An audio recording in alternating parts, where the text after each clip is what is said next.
हाँ बेटा, कुछ नहीं।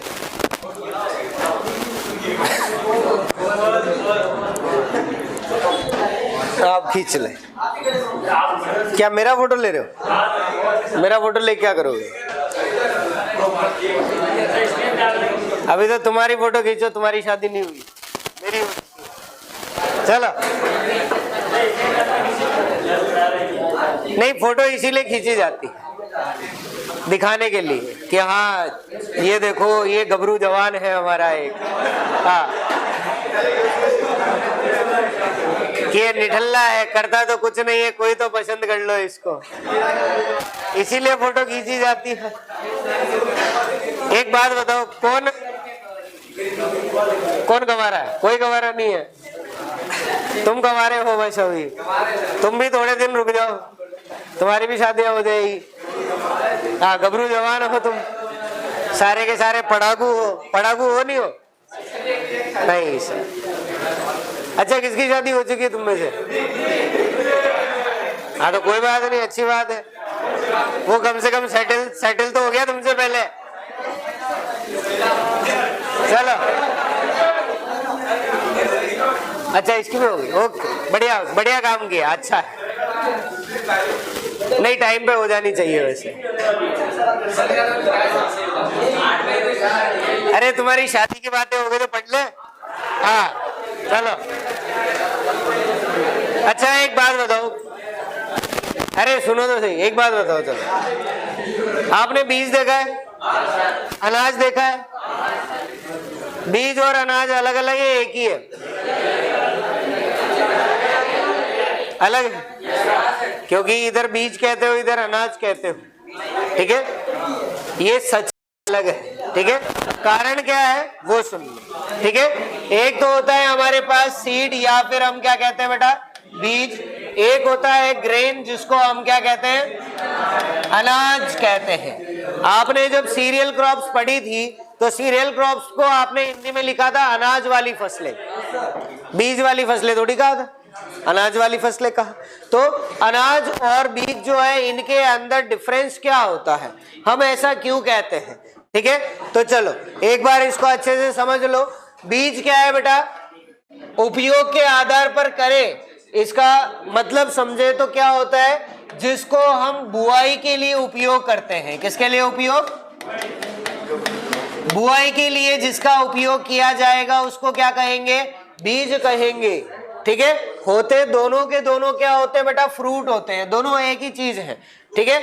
लेकिन अगर हमने उस फ्रूट का उपयोग बुआई के लिए कर लिया, नई फसल के लिए, तो उसको हम क्या कह देंगे, बीज कह देंगे, ठीक है? और अगर हमने बुआई के लिए उपयोग नहीं करा, उसका उपयोग किसके लिए किया बेटा, खाने के लिए अगर उसका उपयोग किया, भोजन के लिए किया, तो उसको हम क्या कह देंगे, अनाज कहेंगे। क्या कहेंगे? से उसको हम ग्रेन कह देंगे। क्लियर है? ये पहला डिफरेंस। दूसरा डिफरेंस जो है वो इंपॉर्टेंट सुन लो, बीज की जब भी बात की जाएगी तो हम किसकी बात करेंगे, उसकी शुद्धता की बात करेंगे। किसकी बात करेंगे बेटा? शुद्धता की। और वो भी कैसा होना चाहिए, आनुवांशिक रूप से शुद्ध होना चाहिए। किस रूप से? आनुवांशिक रूप से शुद्ध। आनुवांशिक रूप से शुद्धता का मतलब आप जेनेटिक्स में पढ़ चुके हो, समझा दिया था। मतलब जिस जगह पर केवल एक वैरायटी प्रेजेंट है हम क्या कहेंगे, वो आनुवांशिक रूप से शुद्ध है। समझ में आ गई बात? ठीक है। जैसे हम बात करेंगे कोई सी भी, हमने कहा परबनी क्रांति, तो वो वैरायटी है। अगर आप 10 किलो बीज लेकर आए और उसमें परबनी क्रांति के अलावा 2 किलो बीज है वो अर्का अभय का है, 3 किलो बीज जो है वो दूसरी किसी वैरायटी का है, पंजाब पद्मिनी का मान लिया, तो क्या आप उसको बीज कह सकते हो क्या? नहीं, क्योंकि वो कैसा होना चाहिए, जेनेटिकली प्योर होना चाहिए, आनुवांशिक रूप से शुद्ध होना चाहिए। ठीक है, वो बीज की बात। लेकिन अगर हम अनाज या ग्रेन की बात करें तो क्या खाते वक्त तुम पूछते हो कौन सी वैरायटी का है ये? नहीं पूछते ना। तो यहाँ पर कोई भी जरूरी नहीं है कि वो आनुवांशिक रूप से शुद्ध हो या नहीं हो, तो यहाँ पर जेनेटिक प्योरिटी का कोई मतलब नहीं होता। हमें तो आटे से मतलब है जिससे रोटी बननी है। ठीक है, नेक्स्ट बात करें बेटा, बीज को बुआई के लिए उपयोग करेंगे तो उसको स्टोर तो करना पड़ेगा, ठीक है। और स्टोर करते समय अगर मान लिया कि हमको क्या करना है, 2 पार्ट हमने करे, एक पार्ट है जिसको खाने के लिए यूज करना है, एक पार्ट है जिसको बीज के लिए यूज करना है। दोनों के अंदर इंसेक्ट लग गया, खपरा बीटल, तो ज्यादा नुकसान कहाँ होगा? अनाज में होगा, सीड में होगा? सीड में होगा, क्योंकि अनाज तो आप वापस जाकर मार्केट से सस्ता ले आओगे, लेकिन बीज महंगा मिलता है, ठीक है। तो हमारा ज्यादा नुकसान किस में होगा? बीज में होगा। इसीलिए हमें क्या करना पड़ता है, बीज को हमेशा ट्रीट करके रखना पड़ता है, केमिकल से ट्रीट करना पड़ता है, ठीक है। तो हम यहाँ पर कहेंगे बेटा कि जो भी हमारे बीज है उनका क्या करते हैं, हम उपचार करते हैं। क्या करते हैं? उपचारित किया जाता है, ट्रीटमेंट करना पड़ेगा। लेकिन अगर अनाज की बात करें तो इसका उपचार नहीं किया जाता, और अगर तुमने उपचार कर दिया तो तुम्हारा उपचार करना पड़ेगा, है ना। क्लोरपाइरीफॉस से तुमने उपचारित कर दिया और तुमने आटा बना लिया तो नहीं, खत्म कुछ नहीं होगा, तबीयत खराब हो जाएगी तुम्हारी, और कुछ नहीं। चलिए नेक्स्ट बात करें बेटा, बीज जो है उसके लिए जरूरी क्या है कि बीज का जो एम्ब्रियो या भ्रूण है वो जीवित होना चाहिए, तभी तो नया पौधा बनेगा। लेकिन क्या अनाज खाते समय हमें ये ध्यान रखना होता है क्या? नहीं। तो हम कहेंगे बीज है बेटा वो कैसा होना चाहिए? जीवित होना चाहिए। कैसा होना चाहिए? जीवित। लेकिन हम यहाँ पर जीवित या अजीवित की बात अनाज में नहीं करेंगे, ठीक है। वो जीवित हो भी सकता है और नहीं भी हो सकता है। नेक्स्ट हम बात करें बेटा कि बीज जो है ये कैसा होता है? महंगा होता है। कैसा होता है बेटा? महंगा, ठीक है। और अगर अनाज की बात करें तो ये वैसे तो सस्ता नहीं होता, पर बीज से थोड़ा सस्ता होता है, ठीक है। अगर आप मक्का की बात करो जो हमारे उदयपुर संभाग में लगाई जाती है, एक बहुत ही इंटरेस्टिंग चीज है कि किसान जो मक्का बेचता है मार्केट में, वो अगर 1 क्विंटल की बात करें तो ज्यादा से ज्यादा कितनी अच्छी क्वालिटी हो वो 2000 रुपए क्विंटल बेच देगा, ठीक है। 2000 रुपए क्विंटल मतलब 1 किलो कितने रुपए का बिका? 20 रुपए का, तो 20 रुपए किलो बिकता है। लेकिन कई ऐसी कंपनीज हैं जो अपना बीज बेचती है मार्केट में, उनकी कॉस्ट जो आती है वो 1200 रुपए, किसी की 1600 रुपए, किसी की 2000 रुपए 4 किलो के लिए। कितने के लिए? 4 किलो के लिए। तो अगर आप 2000 भी आईएएस मान लो और 4 किलो की, तो 1 किलो के कितने हुए? 500 हो गए ना। तो किसान बेच रहा है 20 रुपए किलो में और वही सीड खरीद रहा है वापस 500 रुपए किलो में। हो रहा है या नहीं हो रहा? तो ये तो बड़ी अच्छी बात है। नुकसान है। तो यहाँ पर जो हम बात कर रहे हैं ना बेटा, इसके अंदर हम ये भी पढ़ेंगे कि सीड प्रोडक्शन कैसे किया जाता है, और अगर वो तुम सीख गए तो वो टेंशन जो है बीज की वो खत्म हो जाएगी, ठीक है। वो भी पढ़ेंगे, आगे देखेंगे। नेक्स्ट बात करें कि हमारा जो बीज है उसके लिए क्या होता है? क्वालिटी स्टैंडर्ड्स होते हैं, मतलब बीज की गुणवत्ता अच्छी होनी चाहिए। कैसी होनी चाहिए बेटा? गुणवत्ता युक्त। बीज है वो गुणवत्ता युक्त होना चाहिए। अगर आप कहीं से मार्केट से बीज लेकर आए, आपने देखा कि बीज जो है वो कोई टूटे फूटे बीज है, तो क्या आप वो बीज एक्सेप्ट करोगे? नहीं। क्या सिकुड़े हुए से बीज एक्सेप्ट करोगे? नहीं करोगे, क्योंकि बीज बिल्कुल स्वस्थ होना चाहिए, उसकी क्वालिटी अच्छी होनी चाहिए।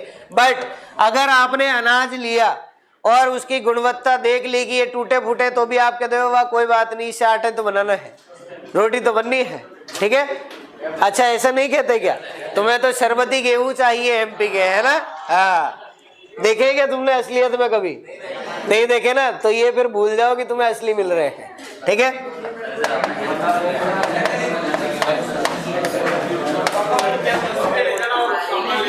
ओके, लिख लिया क्या? चलो लिख लिया बेटा? अरे लिख लिया क्या? चले आगे चले। कौन सा टाइम हो गया? अभी आधा घंटा और। चलो बस आ गई तो ड्राइवर को फोन कर दो, थोड़ी देर रुक जाए। क्या हो गया, आज बोर हो गई क्या? तो फिर पढ़ लो, या जाना है? नहीं जाना? अच्छा, कितने लोग जाना चाहते हैं? ये क्या हुआ? अरे शर्माने की बात नहीं है, ओके काफी है, तो जाओ, यू आर फ्री। जो पढ़ना चाहते हो रुक जाओ, ठीक है, ज्यादा नहीं बेटा, आधा घंटा और है, ठीक है। कल हम वापस से स्टार्ट करेंगे तो एक बार रिवाइज करते हुए स्टार्ट कर लेंगे ऐसे, ठीक है। तो एक बार पढ़ ले, हाँ स्लाइड मैं आपको दे दूंगा, ठीक है। पीछे लेने की स्लाइड क्यों, लिख लिया ना वो तो, पड़ोसी से संपर्क करो फिर। अब चलो नेक्स्ट हम बात करें बेटा characters of a good quality seed. मतलब हमने ये तो बात कर ली कि हमारा जो बीज है वो कैसा होना चाहिए, गुणवत्ता युक्त होना चाहिए, लेकिन गुणवत्ता के अंदर क्या क्या चीजें होनी चाहिए वो तो बात ही नहीं करी। वही चीजें हमें यह समझनी है कि एक बीज के अंदर गुणवत्ता या क्वालिटी के नाम पर क्या क्या चीजें उसके अंदर आती हैं। ओके, पहली हम बात करें बेटा तो हमारा जो बीज है ना वो कैसा होना चाहिए, आनुवांशिक रूप से शुद्ध होना चाहिए। कैसा होना चाहिए, आनुवांशिक रूप से शुद्ध होना चाहिए। और ये हमारे लिए क्या है, सबसे पहली इंपॉर्टेंट कैरेक्टरिस्टिक है, ठीक है। बीज चाहे कैसा भी हो, बीज के अंदर हमेशा जेनेटिक प्योरिटी होनी चाहिए। अगर बीज में कंकर भी आ गए या दूसरी फसल के बीज भी आ गए तो भी कोई बात नहीं, चलेगा, लेकिन बीज हमेशा कैसा होना चाहिए, जेनेटिकली प्योर होना चाहिए।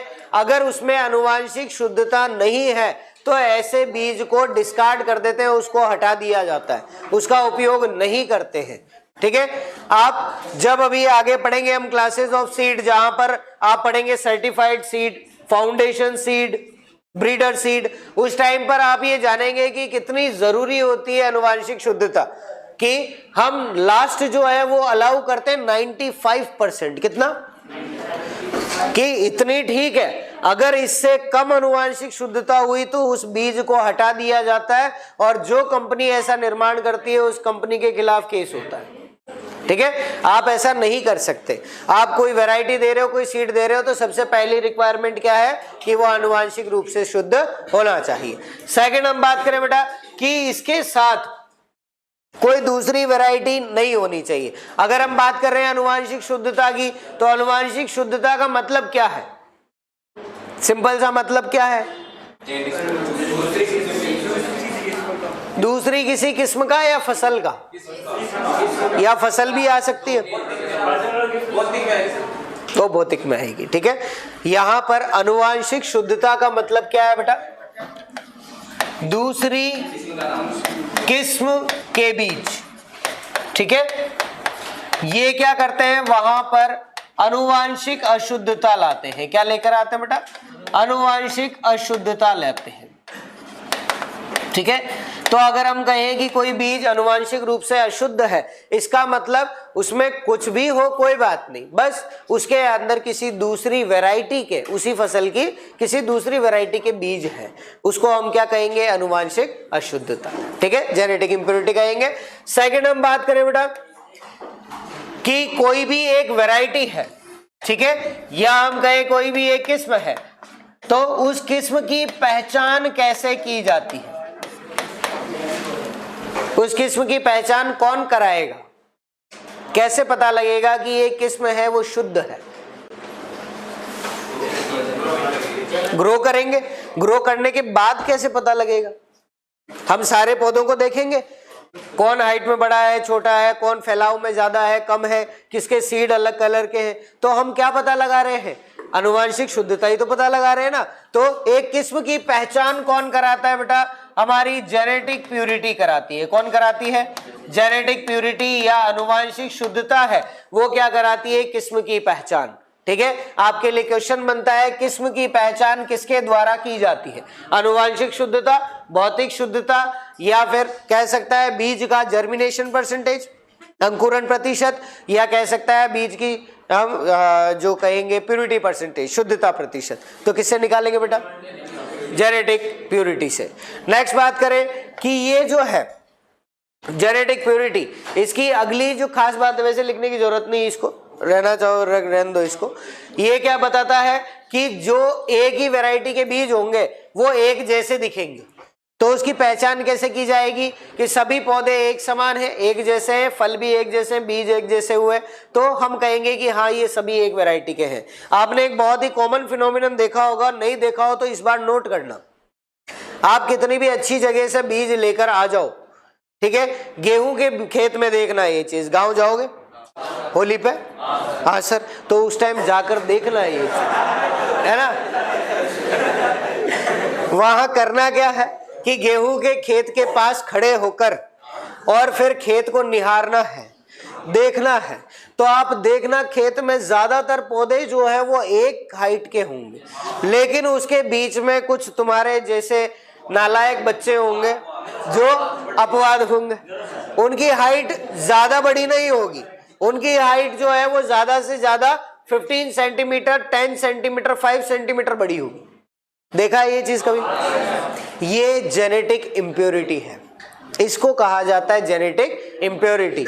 और अगर आपके पूरे खेत में 5% से ज्यादा ऐसा कुछ है तो आपको ठगा गया है, ठीक है। और हर किसान को हर साल हर सीजन में ठगा जाता है, ठीक है। लेकिन किसान क्या सोचता है कि वाह ठीक है, दो इतने से तो है, इसमें क्या दिक्कत है, ठीक है, हमको तो बीज के लिए वैसे उपयोग नहीं करना, अगले साल वैसे खरीदने हैं।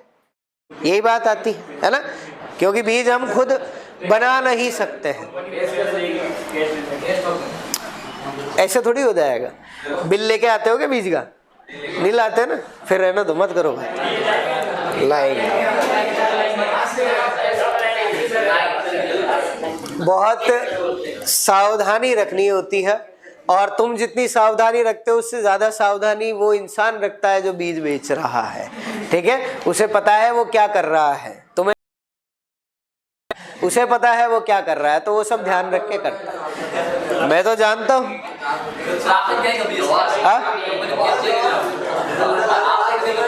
जरूरत ही नहीं पड़ती।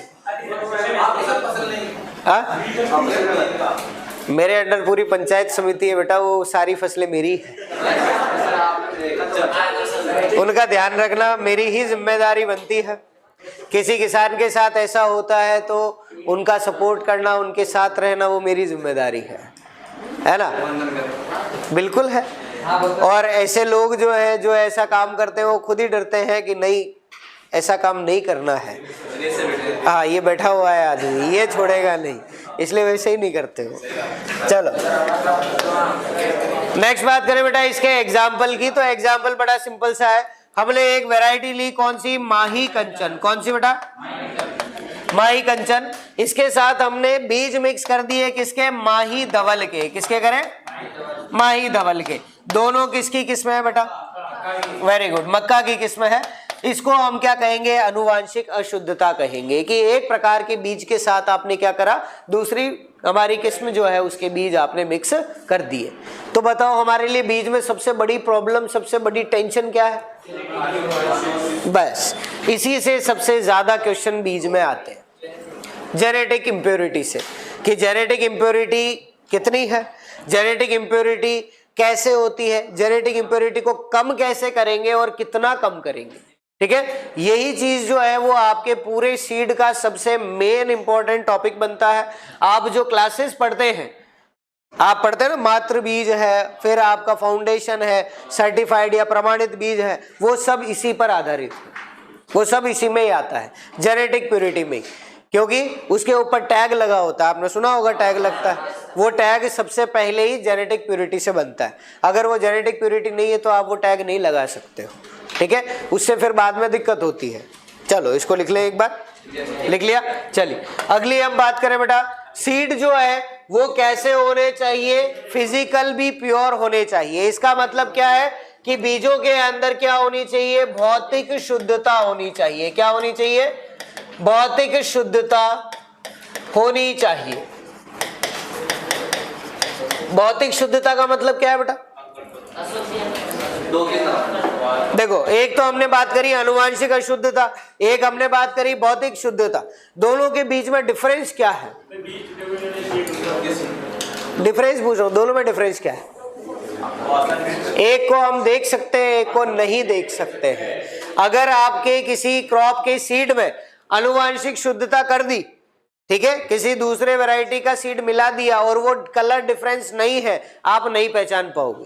लेकिन भौतिक शुद्धता के अंदर हम बात करें, टूटे हुए बीज है, किसी दूसरी फसल के बीज है, कंकड़ है, मिट्टी है, पत्थर है, डंठल है, कुछ भी है, तो आप उसको पहचान सकते हैं, देख सकते हैं, है ना। तो जो देखी जाने वाली शुद्धता होती है उसको क्या कहेंगे, भौतिक शुद्धता, और जो देखी नहीं जा सकती उसको क्या कहेंगे, आनुवांशिक शुद्धता। आप उसको ग्रो करने के बाद ही देख सकते हो, है ना, पहले नहीं देख सकते। यहां पर ध्यान क्या रखना है बेटा, हमको एक छोटा सा एक डेफिनेशन है उसको याद रखना है, जिसको हम क्या कहते हैं, डोकेज कहते हैं। क्या कहते हैं बेटा, डोकेज। ठीक है, डोकेज क्या होता है कि जो भी हमारा बीज है, ठीक है, उस बीज में उपस्थित भौतिक अशुद्धि, ठीक है, हमारे बीज के अंदर जितनी भी भौतिक अशुद्धि है उसको क्या कहा जाता है, डोकेज कहा जाता है। क्या कहा जाएगा, डोकेज। और ये जो है वो आपके लेवल पर सीधी सीधी डेफिनेशन आती है कि बीज में उपस्थित भौतिक अशुद्धि को क्या कहा जाएगा। आपको ऑप्शन दे देगा डोकेज, ड्रेनेज, ड्रेनेज, इस तरह से ऑप्शन दे देगा, तो आंसर क्या जाएगा, डोकेज जाएगा। ठीक है, अब बात करें कि भौतिक अशुद्धि किस तरह से हो सकती है, किन किन चीजों से हो सकती है। तो आप जिन चीजों को देख सकते हैं और बीज से अलग कर सकते हैं वही सारी है। मम्मी से पूछना, उनको ज्यादा पता होता है। गेहूं साफ करती है ना मम्मी, उनको ज्यादा पता है इस बारे में।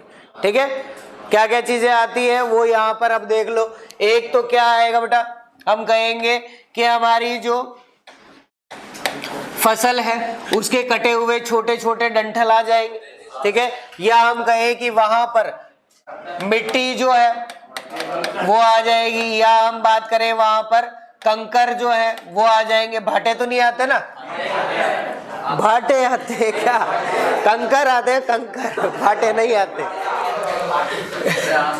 और इसके अलावा क्या हो सकती है, रेत हो सकती है, या हम कहें पादप अवशेष हो सकते हैं। ठीक है, पत्तियां वगैरह, या हम कहें हमारे जो खरपतवार है उन खरपतवार के बीज हो सकते हैं, या खरपतवार का कोई दूसरा भाग जो है अवशेष हो सकता है। ये सारी चीजें जो हम देख सकते हैं उसको हम क्या कहेंगे, भौतिक अशुद्धि कहेंगे। ठीक है, समझ में आ गई बात, सिंपल सा है। चलिए नेक्स्ट, इसके अंदर हम बात करें तो हमारा जो डोकेज है वो कितना होना चाहिए। ठीक है, मतलब बीज के अंदर कितना होना चाहिए वो हम बात कर रहे हैं। 0.1% नहीं बेटा, 2%। मिनिमम से मिनिमम अगर हम बात करें तो भी आप चाहे कितना भी किसी बीज को साफ कर लो, मिट्टी तो रहेगी, उसको तो अलग करने से रहे। बीज के जैसे दिखने वाले छोटे कंकर जो उसी साइज के हैं, क्या अलग कर सकते हो, नहीं कर सकते। तीसरा, हम बात करें टूटे हुए बीज या फिर जो मृत बीज है जिनका एम्ब्रियो खत्म हो चुका है, क्या उनको अलग कर सकते हो, नहीं कर पाएंगे। तो ये बीज हमेशा रहते ही रहते हैं, ऐसी चीजें रहती है, उनको आप अलग नहीं कर सकते। और ये मिलाकर लगभग कितना बनता है बेटा, 2%। तो हम कह सकते हैं डोकेज जो है वो मैक्सिमम कितना हो सकता है, 2% हो सकता है। कितना हो सकता है, 2%। इससे ज्यादा डोकेज नहीं होना चाहिए, इससे ज्यादा हमारी भौतिक अशुद्धि नहीं होनी चाहिए। हाँ बेटा, 2% है बेटा। ठीक है, अपने जो सीड्स आते हैं उन सीड्स की जो पैकेट्स होते हैं उनके पीछे पलट के देखना, उसके ऊपर लिखा हुआ रहता है 98% प्योर मिनिमम। ठीक है, फिर बात करें बेटा कि हमारा जो मिनिमम फिजिकल प्यूरिटी है वो कितनी होनी चाहिए। ये दोनों चीजें अलग अलग है, इसको समझ लेना। हम किसकी बात कर रहे हैं, बीजों की भौतिक शुद्धता की बात कर रहे हैं। किसकी बात कर रहे हैं, भौतिक शुद्धता की। कैसी बात कर रहे हैं? मिनिमम, मतलब कम से कम भौतिक शुद्धता कितनी होनी चाहिए? 98% होनी चाहिए। ठीक है, दोनों चीजें एक ही है, लेकिन कान को हमने एक बार इधर से पकड़ा और एक बार इधर से पकड़ लिया, और दोनों क्वेश्चन बनते हैं और दोनों कंफ्यूजिंग है। आपसे पूछे डोके ज्यादा से ज्यादा कितना हो सकता है? 2%। बीज ज्यादा से ज्यादा कितना अशुद्ध हो सकता है? 2%। वो 98% नहीं जाएगा। बीज ज्यादा से ज्यादा शुद्ध कितना होना चाहिए? कम से कम शुद्ध कितना? 98%। तो ये चीज हमें कंफ्यूज करती है। तो दोनों एक ही चीज कि बीज शुद्ध कितना होना चाहिए? 98%, और ज्यादा से ज्यादा कितनी उसमें इंप्योरिटी हो सकती है? 2% हो सकती है। क्लियर है? चलिए नेक्स्ट हम बात करें बेटा, सभी जो हमारी फसलें होती है सबके अंदर ये लागू है। एक फसल को छोड़कर, वो कौन सी है? गाजर। गाजर के बीज बड़े बारीक से होते हैं, बिल्कुल पेपर की तरह, मतलब पतले से होते हैं। तो उसके साथ जो है कई बार पत्तियां और डंठल मिक्स आ जाते हैं, उसको आप अलग नहीं कर पाते, तो वो और ज्यादा उसके अंदर ऐड हो जाते हैं। इसीलिए जब गाजर की बात की जाएगी, कैरेट की बात की जाएगी, तो उसके लिए कितनी होती है? 95% होती है। ठीक है, बाकी सभी के अंदर कितनी रखनी है? 98% रखनी है। एक आपको स्पेशल गाजर याद रखना है, वो कितना करना है? 95। उसमें सबसे कम होती है, बाकी सब में इससे ज्यादा ही होगी, और कम से कम 98% होगी। क्लियर है? तो ये दोनों जो प्योरिटी है, वो प्योरिटी अच्छे से याद रखना। ये हमारे एग्जाम में सीधा सीधा पूछा जाने वाला क्वेश्चन है। जेनेटिक प्योरिटी बेटा डिपेंड करेगी क्लासेस पर। अपन जो क्लासेस पढ़ेंगे ना, अपना जो ब्रीडर सीड, फाउंडेशन सीड, उन पे डिपेंड करेगी। तो इसीलिए हम कोई पर्टिकुलर नहीं रख सकते। अपन जैसे मार्केट में जाते हैं, उसके अंदर मिनिमम से मिनिमम जो है वो अपनी 5% जो है वो जेनेटिक इंप्योरिटी आ जाती है। लेकिन आप फाउंडेशन सीड की बात करोगे तो वो 99.9% प्योर होता है। ठीक है, तो सबके अंदर अलग है, तो वो जब हम पढ़ेंगे उस टाइम डिस्कस करेंगे। ठीक है, चलिए नेक्स्ट हम बात करें बेटा, यहाँ पर एक हमारे पास जो अगला कॉन्सेप्ट है उसको हम क्या कहते हैं? प्यूरिटी परसेंटेज या फिर शुद्धता प्रतिशत। क्या कहते हैं बेटा? शुद्धता प्रतिशत। चलो अब एक बात बताओ, शुद्धता प्रतिशत कौन सी शुद्धता के लिए निकाल सकते हो? आनुवांशिक के लिए नहीं निकाल सकते? जेनेटिक प्योरिटी के लिए नहीं निकाल सकते क्या? कैसे निकालोगे? सोच के बताओ, उगा के फिर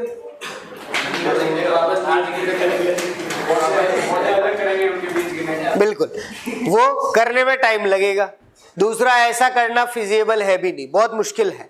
तो हम जो यहाँ पर शुद्धता प्रतिशत या प्योरिटी परसेंटेज की बात कर रहे हैं, वो कौन सी शुद्धता है बेटा? भौतिक शुद्धता।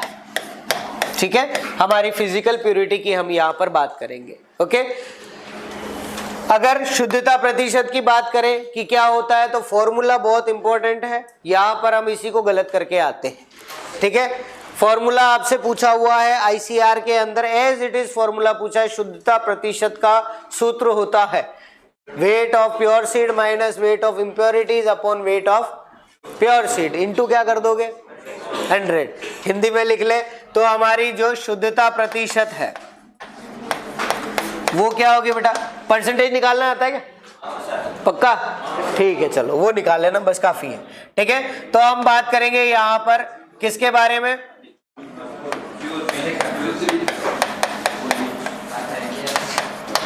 शुद्ध बीज भार माइनस क्या करेंगे उसमें? अशुद्धि का भार,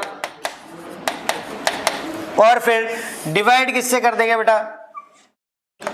शुद्ध बीज भार से। किससे डिवाइड करेंगे? शुद्ध बीज भार से हम उसको डिवाइड कर लेंगे। ठीक है, और लास्ट में इंटू किससे कर देंगे? 100 से। ठीक है, मान लो 100 नंबर का पेपर हुआ, कितने नंबर का? 100 नंबर का। आपके नंबर कितने आए उसमें से? 98 कट गए, कितने आए? 2 नंबर आए। ठीक है, तो परसेंटेज कैसे निकालोगे? 100 माइनस 98, ऊपर बच गया 2, डिवाइड किससे करोगे? 100 से इंटू 100 कर दो, बस परसेंटेज निकाल ली और कुछ नहीं करना। ठीक है, 100% आ जाएगी। हाँ, 2% आ जाएगी। ठीक है, चल आगे समझ में। इतना सा फॉर्मूला है। इसके ऊपर क्वेश्चन है, एक बार क्वेश्चन देख लेते हैं, क्वेश्चन भी कर ले। ओके, क्वेश्चन जो है वो लिख लो बेटा एक बार। क्वेश्चन हमसे कहता है यदि बीज सैंपल का भार, किसका भार बेटा? बीज सैंपल का भार जो है वो कितना है? 200 ग्राम है। कितना ग्राम है? 200 ग्राम। ठीक है, फिर बात करेंगे इसके अंदर खरपतवार या वीड के जो सीड है वो कितने थे? 10 ग्राम। कितने थे बेटा? 10 ग्राम। कितने थे? 10 ग्राम। इसके अंदर जो हमारे फसल अवशेष थे, क्या थे बेटा? फसल अवशेष, वो कितने हमने मान लिए? वो भी 10 ग्राम मान लिए। ठीक है, तीसरी हम बात करें इसके अंदर दूसरी फसल के बीज, किसके? दूसरी फसल के बीज, वो हमने मान लिए वो कितने थे? 20 ग्राम थे। कितने ग्राम थे? और इसके अलावा उसमें कंकर और मिल गए। ठीक है, वो कितने मिले? 10 ग्राम। कितने मिले? 10 ग्राम। ठीक है, तो इसका शुद्धता प्रतिशत जो है वो ज्ञात करो। ठीक है,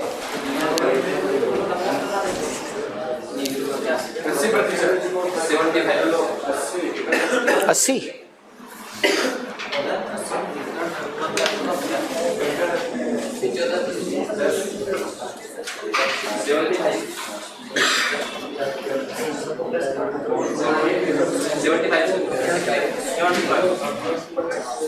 चलो देख ले, प्योरिटी परसेंटेज हमसे क्या कह रहा है बेटा?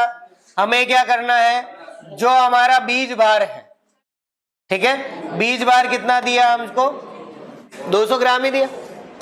ठीक है, इसके अंदर इम्प्योरिटीज कितनी मिली हमें? 50 ग्राम। कितनी मिली? ठीक है, 10 ग्राम 10 ग्राम 20 और 10, टोटल कितना हुआ? 50 हो गया ना। ठीक है, डिवाइड किससे कर देंगे बेटा? इनटू किससे कर देंगे?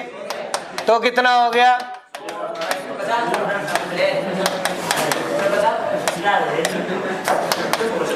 कितना हो गया?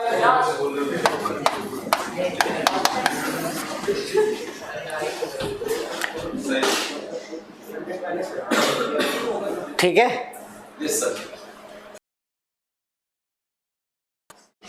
75 ही आएगा। 100 को डिवाइड करने पर 50 आता है ना।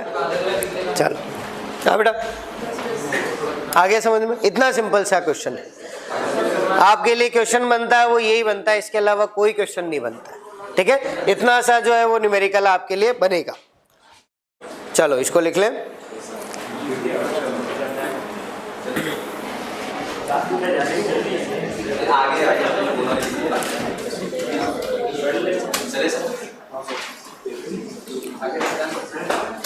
ये कॉन्सेप्ट जो है वो हमने पढ़ा था किसके अंदर?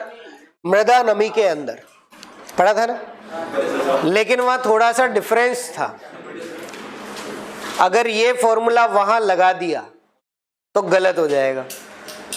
अगर मान लो ये हमारे पास 200 ग्राम जो है ये गीली मिट्टी है, क्या है? गीली मिट्टी, और ये हमारे पास 150 ग्राम जो आया ये सूखी मिट्टी है, तो इसमें नमी प्रतिशत कितना है?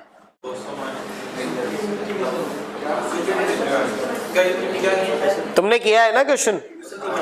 क्वेश्चन है कि गीली मिट्टी का वजन है 200 ग्राम, सूखी मिट्टी का वजन है 150 ग्राम। ठीक है, तो इसमें मॉइस्चर परसेंटेज या नमी प्रतिशत कितना है? करो।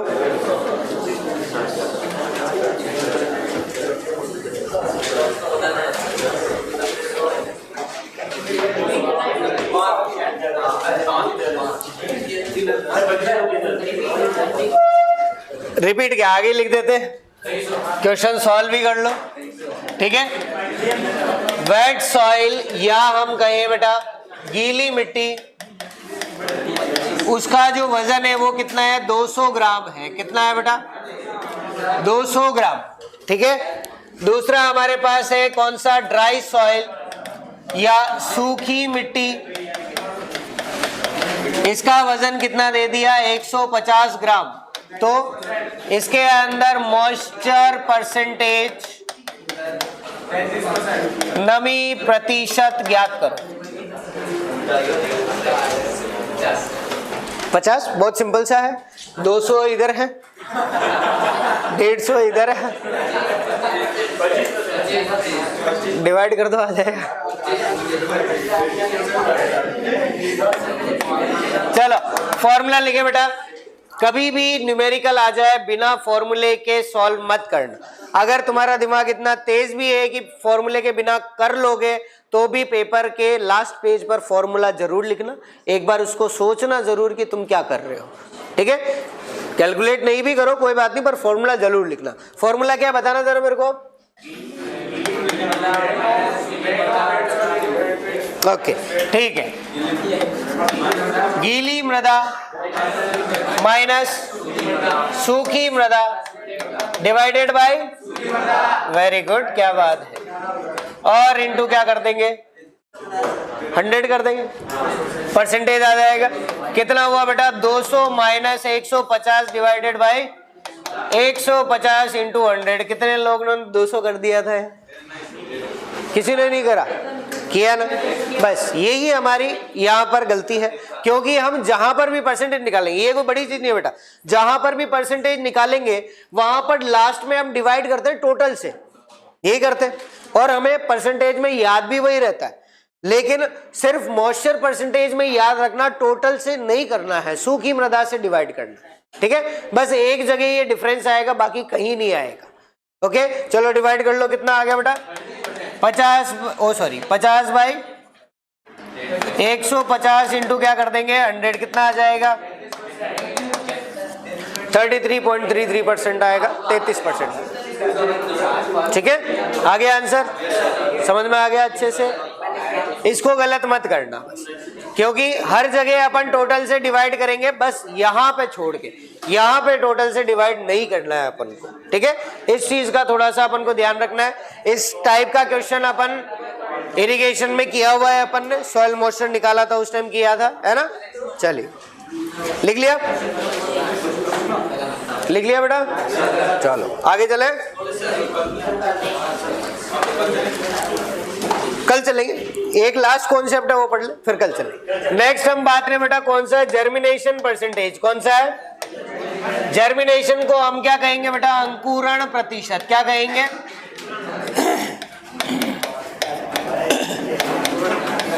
अंकुरण प्रतिशत। ठीक है, क्या इसको हम पता लगा सकते हैं अंकुरण प्रतिशत को?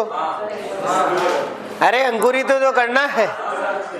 आप रात को दाल भिगो के रखो, चने भिगो के रखो, अगले दिन उगने लग जाते, पता लग जाएगा, बड़ा सिंपल सा है। चलो किस तरह से पता लगाएंगे, फॉर्मूला देख ले बेटा।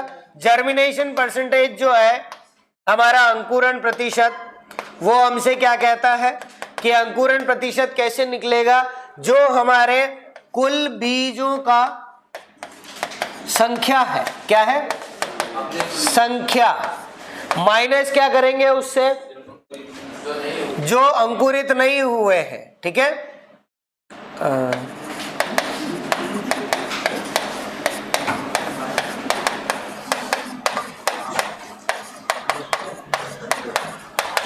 उन बीजों की संख्या वो हम इसमें से माइनस कर देंगे। डिवाइड किससे करेंगे बेटा, कुल बीजों की संख्या से। किससे डिवाइड करेंगे, कुल बीजों की संख्या से, और लास्ट में इनटू किससे कर देंगे, 100 से, क्योंकि परसेंटेज निकालना है, लास्ट में 100 से मल्टीप्लाई कर देंगे।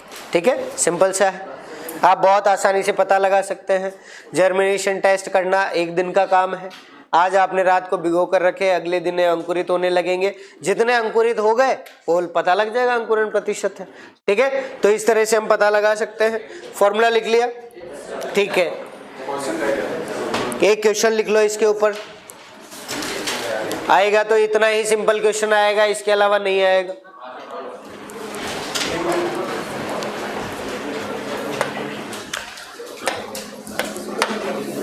क्वेश्चन कहता है कि यदि 200 बीज लगाए गए, कितने? 200 बीज लगाए गए एवं 150 बीज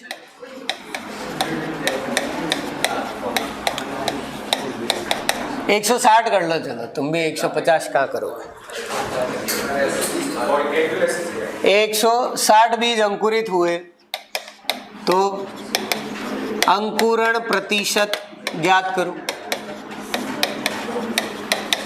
ठीक है,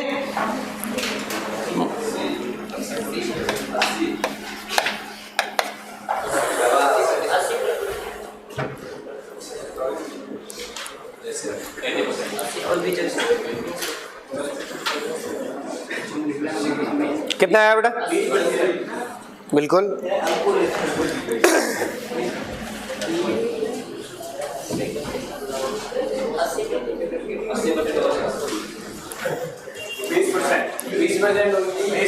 बिल्कुल।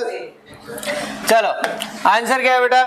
यहां पर हमें चीजें लिखनी है कि क्या क्या दिया हुआ है। ठीक है, पहले बात करें कुल बीज संख्या, तो टोटल बीज कितने थे बेटा? 200। ठीक है, दूसरा हमें क्या चाहिए यहां पर देखना जरा, हमें चाहिए अंकुरित नहीं होने वाले बीजों की संख्या। ठीक है, तो हम कहेंगे कि जो अंकुरित नहीं हुए उन बीजों की संख्या कितनी हो गई? 200 माइनस 160, ये होगा ना। आंसर कितना आ गया इसका? 40 आ गया। हमारे पास फॉर्मूले के लिए कंप्लीट है। जर्मिनेशन परसेंटेज क्या है? कुल बीजों की संख्या माइनस जो अंकुरित नहीं हुए उन बीजों की संख्या डिवाइडेड बाय कुल बीज संख्या इंटू क्या कर देंगे? 100 कर देंगे। कितना हो गया बेटा? ओ सॉरी, यहाँ से तो टोटली ये आ गया ना, 160 नहीं, हाँ 160 ही हुआ ना। हे भगवान, 160 डिवाइडेड बाय 200 इंटू क्या हो जाएगा? 100। इसको चेंज कर दो, हो गया। कितना आंसर आया? 80%। कितने लोगों का 20% आया? एक छोटी सी गलती करी, कौन सी? कि हमने यहाँ से 160 को ऐसा का ऐसा उठाकर रख दिया और वो माइनस करने पर 40 बच गया। यही हुआ ना, है ना। तो यहाँ पर ध्यान रखना है कि कुल बीजों से माइनस क्या करना है? जो अंकुरित नहीं हुए। ठीक है, ये दोनों जगह काम आएगा। आप जब शुद्धता प्रतिशत की बात करोगे वहां पर भी जो शुद्ध बीज है उसमें से माइनस क्या करना था? अशुद्धि। यहां पर भी जो अंकुरित नहीं हुए उनको, मतलब जो खराब है उनको माइनस करना है और डिवाइड टोटल से कर देना बस। ठीक है, तो हमारा आंसर आ जाएगा। ठीक है, चलिए बाकी जो है वो कल बात करते हैं। ओके, कल का टाइम सुबह 10:30 बजे, 9 बजे।